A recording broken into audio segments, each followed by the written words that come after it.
Tudo bom com você? Espero que sim.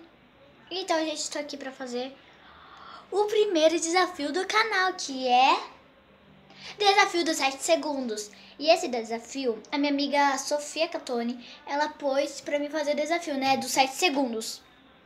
Então, eu vou fazer esse que é trava-língua.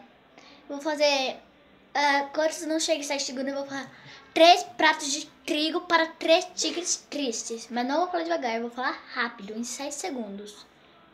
Então, vamos lá!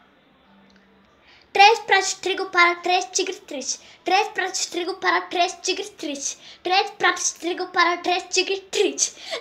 3 pratos de trigo para 3 tigres tristes. 3 pratos de trigo para 3 tigres tristes. 3 pratos de trigo para 3 tigres tristes. 3 pratos de trigo para 3 tigres tristes.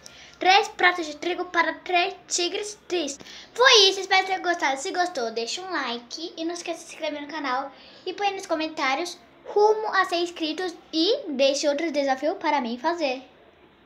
Um beijo, tchau, tchau.